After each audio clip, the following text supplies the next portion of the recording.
They don't want anyone. William Byron, go on me. Then you heard Marty say Denny didn't. Those are the type of strategy decisions. These aren't huge changes of direction. This isn't pit or doesn't pit.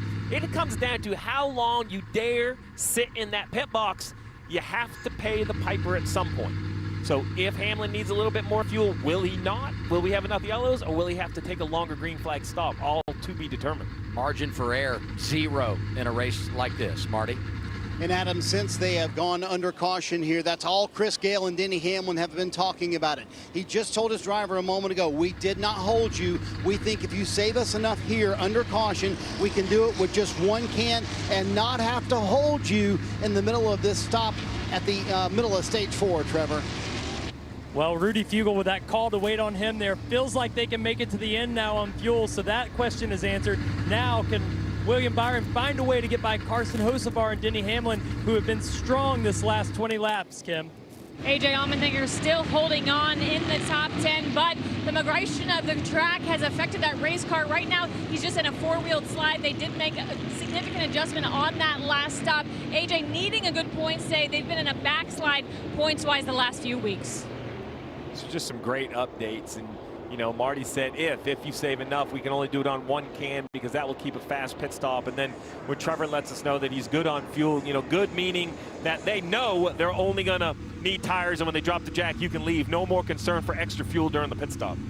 What about the contrast on the front row here? Inside, in control of the race, Denny Hamlin, 44 years old, 56 career wins. Outside of him, second-year driver Carson Hocevar, 22 years old. He's never been to victory lane. What a position to be in here. Ready for the fourth and final stage in the Coca-Cola 600. Hamlin, Hocevar front row, and they're headed to the Echo Park Automotive Restart Zone.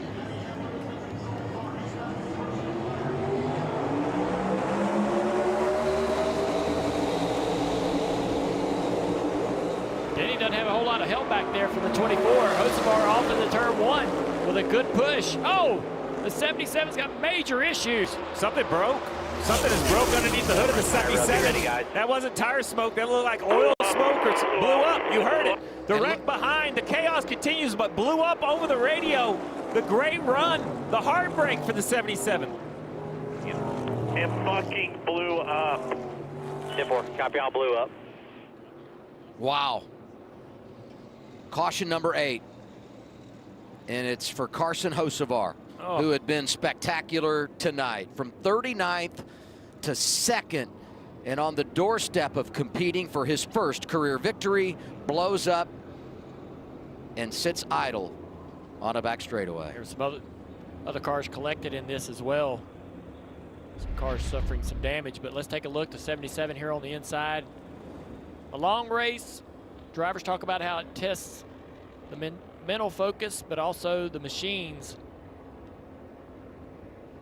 Really, all the drivers behind him did an amazing job, and then finally we run out of real estate here, and Busher gets collected in it. Yeah, the 23 as well is on pit road with some right front damage. Bubba Wallace.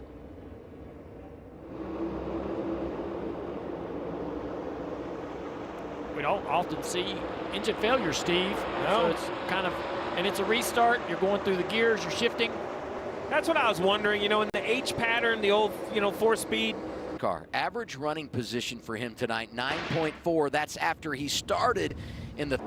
Hey, and the other thing is, we've been here a long time tonight. We talk about the drivers, but the pit crews as well. I mean, you have to be buttoned up, no mistakes here. Well, NASCAR Insights, I've been quoting those ranks all night about restarts and defense. Well, let me throw pit crew rank. William Byron, 4th tonight. Denny Hamlin, number 1. Trevor. Austin Dillon found himself inside the top 10 here. We saw this in stage 2 with the 3 team being one of the first cars to hit pit road. They're going to see if they can get a tire advantage here early in this stage. I like the tire advantage. Trevor means come early. Hey, I told the puppets this at the beginning. Remember, pit too early, a caution could hurt you. Pit too late, old tires will get you. Let's see right here, John Hunter and Debicek. Oh my gosh. Boy. A little bit of debris on the racetrack. That's knocked the right front off of this car. Was having a great night. Good speed. That's just mostly rubber. He scored 13 stage points. So good for him. Yeah. So what I was saying about the 3 was that just, you know, try to use those fresh tires. Not as big an advantage like Darlington or Miami where you have a ton of fall off, but it's still over a second faster. Every lap you have new tires. Well, you saw that mistake there by the 42, and this is the time of the race where you're getting beyond what you traditionally do for the 400, 500-mile events. This is where the mental mistakes start to show up for some teams, and on pit road